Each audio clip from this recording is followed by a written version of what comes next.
talented Josie. I'm such a fan, y'all. Before he broke into music in 2017, he was apparently, I didn't know this, he was quite the popular YouTuber, known for his comedic characters like Filthy Frank and Pink Guy. But he says turning to more traditional music allowed him to be his true self. If you don't know Joji, do yourself a favor and Google. It's so good. It's like the best music. It's the best vibe. Anyway, let's keep going, y'all. We have an incredible show. We're season 5, y'all. This is one of those shows that I don't even know how I got here, but I get to like interview these two incredibly talented and gifted women. One from her self-titled variety show, movies like A&E and shows like Better Call Saul. She's also a Grammy, Tony, Emmy, and Golden Globe Award winner, as well as a Presidential Medal of Freedom recipient. Sure, all the things. She's like, I'm gonna get it all. The other is an Oscar-nominated writer who you know from Bridesmaids, Despicable Me, exactly, and her many years on SNL. She's incredible. Together they star in the series Palmera. You've got to check it out. It's on Apple TV Plus. It's so great. Everybody give it up for Carol Burnett and Kristen Wiig.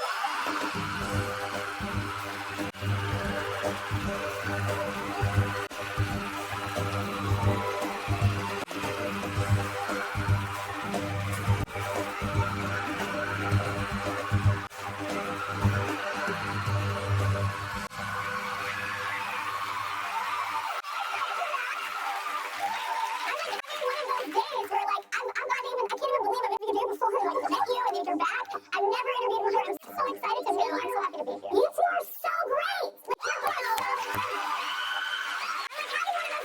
Season 5, like we're 5 seasons in. I'm just like, how did I get here? I'm so fortunate to have you here. I'm so stoked to be in New York. This is our first time. This is our first season here in New York. I love it. And I know that you both actually kind of started your careers here. So what was that like when you first got to New York? Oh, we're back in the covered wagon days.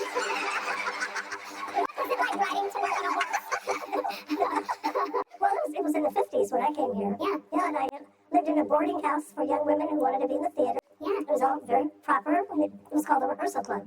Yeah. And I lived there, and it was great. And everybody took care of each other. Yeah. In fact, there was one time we wanted an audition dress, but we couldn't afford it. Yeah. So I said, 5 girls, let's each put in $5. And we went to Bloomingdale's and bought a dress for $25, but it had to stand out.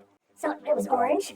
We were the same size here in the waist, but a full skirt, so that would hide anybody with a big behind. Yes. And long sleeve. And we would sign up for the dress if we had an audition, and then we would audition, and we would be responsible for it. Oh, sisterhood of the traveling dress. Yeah, that's incredible. The fact that all my friends were all completely different sizes. That would never fly. And with my group of friends, they would unless it all Have the same boobs and have the same waist. We do and a not. full skirt. Yeah, just saying. Yeah. What was your mine is not that interesting. Yeah. The first time I really came here was for my audition for SNL, and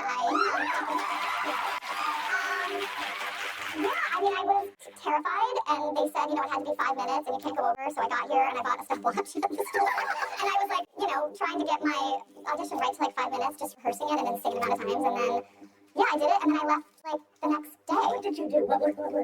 Well, I did it twice. The first time I did the Target lady, and I did, I'm trying to think of ones that you would. I did like obscure impressions. Like I just really wish you had done the hands one, the little hand. That happened later. I know. But that's really great. There's a lot of characters there. I hear that in New York you actually snuck in so you can get in for free to Broadway shows. Is that true? Well, yeah, because we had no money, and so Then it's okay. So we just we would go to, would hang around a theater. It couldn't be where it was standing room only because we couldn't get in. So it was like if the play had been running for a year or two, and we'd hang around during intermission outside on the sidewalk where people were, and then when it was time to go back in, we'd just go in, and find a seat. And so I got to see a lot of plays, but only the second acts. Who cares how it started? I made clean and put back in the closet for the next girl if she needed. You can figure it out. With great deduction skills. So wait, did you ever, I feel like we're similar age, so did you ever do this over? You could just kind of slip into the other. Oh, I wouldn't even pay for the first one until I worked in the movie theater. I wouldn't even pay for the first one. I'd wait till they exit out the side door in the movie theater. Oh, yes. Yeah, I would time it out so when yours was up, people would go up the side for that parking, and then I'd go on in, and then make my way legally watching every movie. I was hard, and I deserved it too. Well, you are hosting SNL for the 5th time, right? Yes. So funny. You're so one of the best. Thank you. And I'm very excited. So what do you do? When I was on the show, I definitely did things the same out of habit and out of fear of like veering out of it. Like I would sit in the same OCD, but yeah, I do have that. There's the meeting between dress and air, and I would always sit in the same spot. And then Monday Night Pitch would always sit in the same spot. And I had a candle that I burned. It wasn't the same candle. You sound like that would be an ad. I kind of burn a candle and imagine my night. No, I had the same like type like candle, and I had to have that like every Saturday I would burn it. Oh, yeah, with comfort. Yeah, with comfort. Yeah, I like. Did you ever have any rituals like before a show? Well, the only ritual that I, every single week was Always, yeah. pulling the ear. Yeah, yeah. Well, let's take a quick break, everybody. Julia and our audience is gonna help us out. Hi, Kelly, Carol, and Kristen. Carol, I might just be your biggest fan, and it is not just because I'm a redhead from Texas, just like you. Yeah. This is my puppy. He is adorable, and his name is Carol Furnett. I have also brought my most prized possession. This is a Miss Hannigan action figure from the movie Annie, which is still in its original packaging. It's your fifth time. Do you still have any like good luck kind of rituals you do before Princess? I would be honored if you'd like to sign this during the break. More with Kelly, Kristen, and Carol when we come back.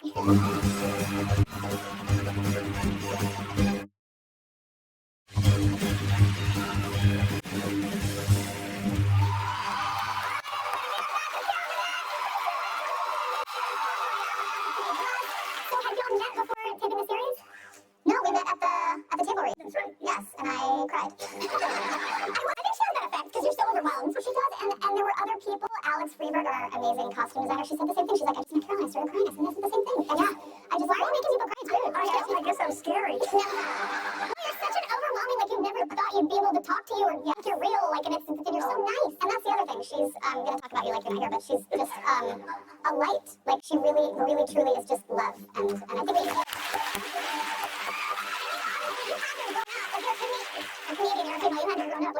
No, that was my introduction to sketch comedy and just seeing it be Carol and having her own show as a woman at that time. And yeah, she's incredibly inspirational to me.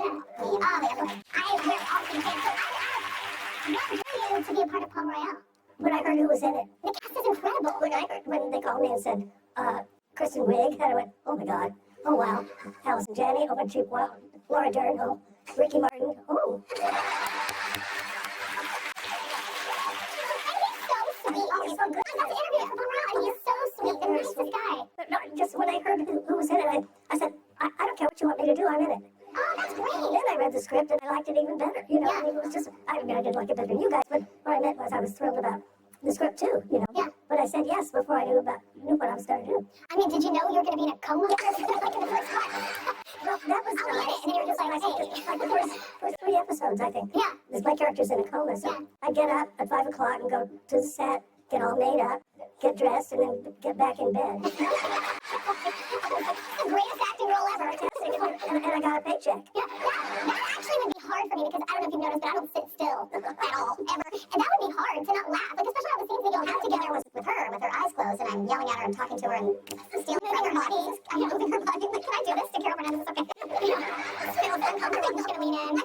Yeah, you like steal, you lie, your character is like crazy. So, but she tries to do it in a good way in the beginning. But like, yeah, but it's interesting. Your character, I love the casting, I love the characters. But have you ever had to like lie or do anything like that in real life?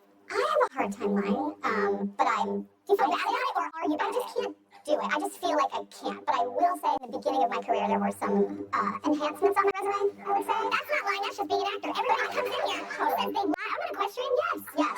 But I would write down skills that I had that weren't lies, but there was no place. Like I wrote down, like I can kayak. Like there's no part I was going to get. So I just wanted my special skills to be really big, and it was like hiking. Like who can't? I look great hiking. I can move one foot and then not.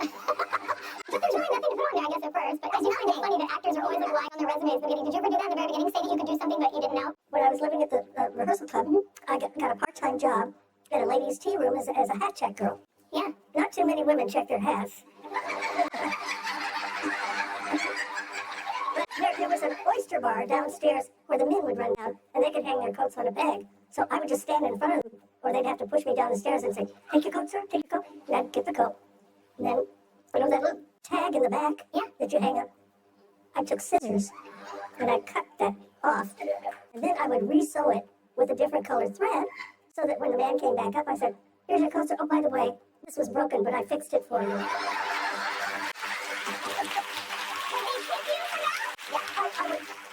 It was usually a quarter, but I'd get an extra dime, so I'd get 35 cents instead of a quarter when I did that. It's incredible that you destroyed the property and then put it back together and got paid for it. Lessons to learn from Carol. Yeah, writing it down.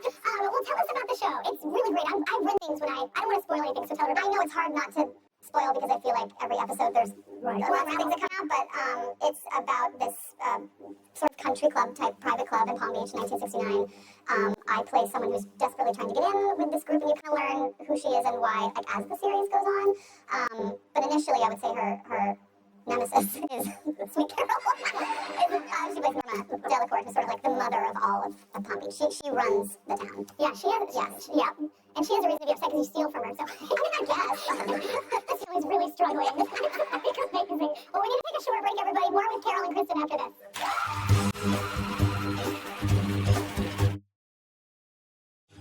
This is no drunken fall down the stairs after an argument. This is bad. You know, Norma?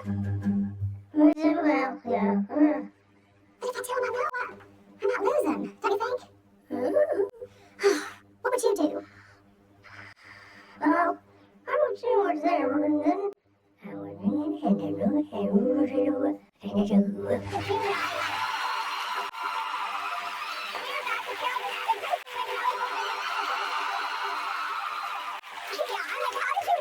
That is the genius of Carol, and knowing that this character was going to be in a coma in the beginning and then not talk, it's like she just made it extremely just hilarious, and only Carol could do that. No, the fact that you held up and did it laugh is amazing as well. So you both created hilarious characters. Kristen, you based them. You run into people, you know people, and you're like, I have to include that. Well, I think when you're on the show too, you just are constantly trying to find new things because you're sometimes on real people, right? Sometimes. It's a show every week and you're like, I'm out of ideas. Yeah. And so you'll overhear someone or you'll see someone and think, oh, that maybe that times 10 could be funny. Okay, that'd be amazing. So have you ever done a character that there's so many characters that you didn't go? So like any that you just were like, I did not want to do again? Yeah, I did one. Did anybody remember the comic strip Mary Worth?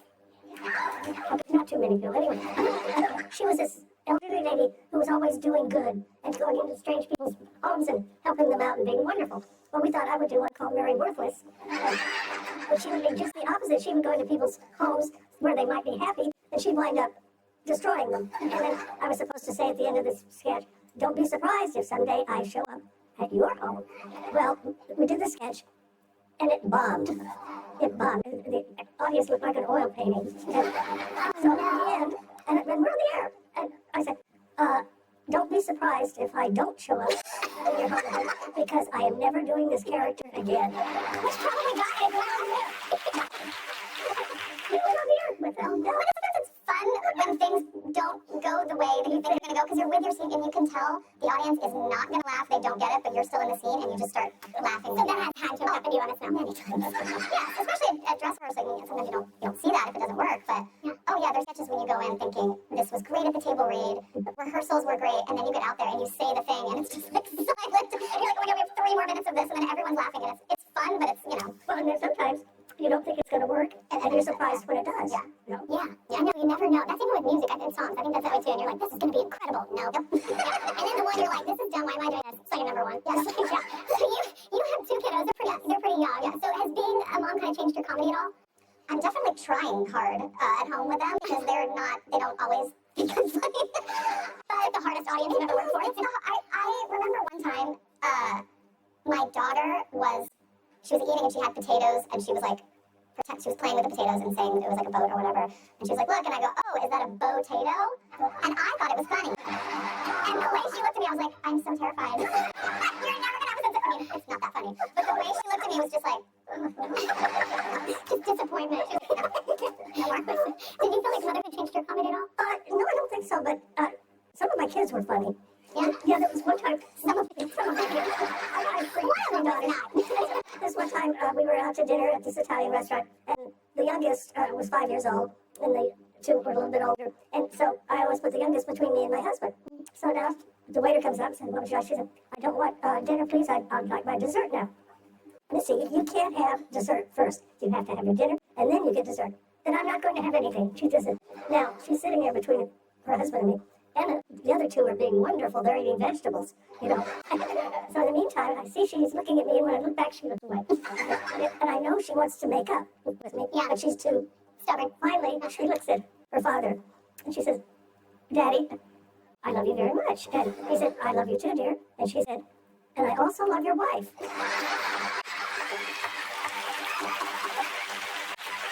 We're going to take a short break, everybody, but Carol and Kristen answer some questions from our audience next, so stay right here.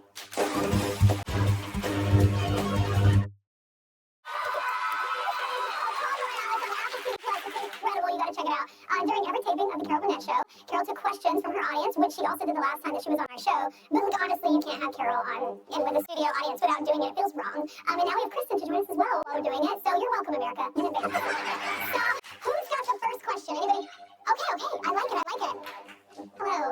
What's your name? Hi, I'm Laura. Nice to meet you. Nice to meet you. What would you like to add? I have a question for the ladies. On behalf of teachers in the audience and all over the world, please tell us about an educator or someone from your youth who inspired you and embraced your creativity so that your comedic talent could shine. Oh, great. And thank you for being a teacher. That's a great question. I do have, he was a teacher that I had in college, and I was an art major, and I just took I think it was called Acting 101. And it was my first time ever doing anything that had to do with acting. And he was so encouraging and would just be like, you should do this. And we had really great talks, and that was that's what got me to move to LA. Yeah, like that literally. So what about you, Carol? What was the question? If you had anybody like in your, oh, you're being funny, got it. You got me, it's alright. She's still making jokes. Well, actually, it was after I got a little successful. I was on the Gary Moore show, which was a very popular comedy variety show. He was a star, Gary Moore, right? And I was a second banana along with a gentleman named Derwent Kirby. We'd be reading a script for that week, and if Gary had a punchline or a joke or something, he would say, you know, give this joke to Carol or Derwent. They can say it funnier than I can. He was that generous. So that's then the way I wanted to run my show. So I learned from him, you know, to say, you want a rep company? Give everybody a chance to score. Yeah, to shine. It's not just about you. Yeah.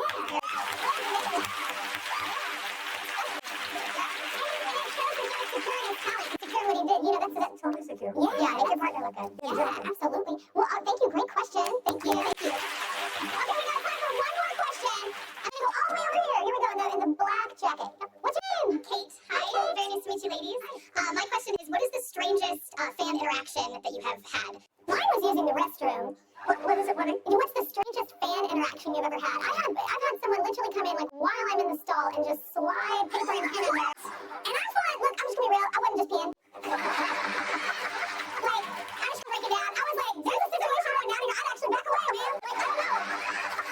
I think this is a bold move, but you would have the time to sign. And you know what? I signed it. And then I was like, how did I sign?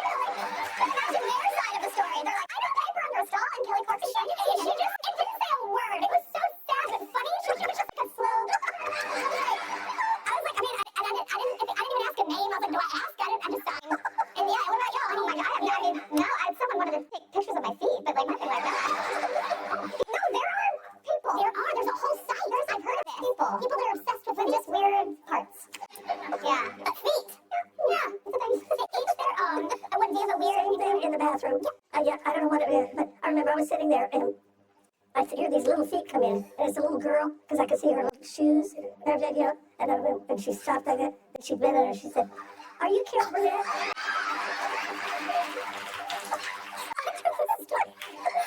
at least it's a kid. This was a grown-ass woman that did it to me.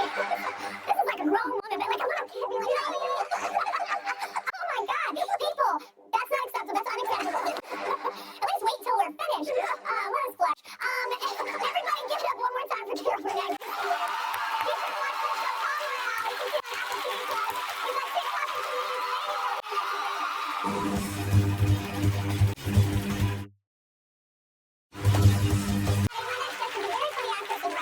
Variety named her, along with celebrities like Ice Spice and Jenna Ortega, to their 2023 Young Hollywood Report. She's most known for her TikTok channel, which spoofs movies along with cringy characters that we've all met in real life. So here's...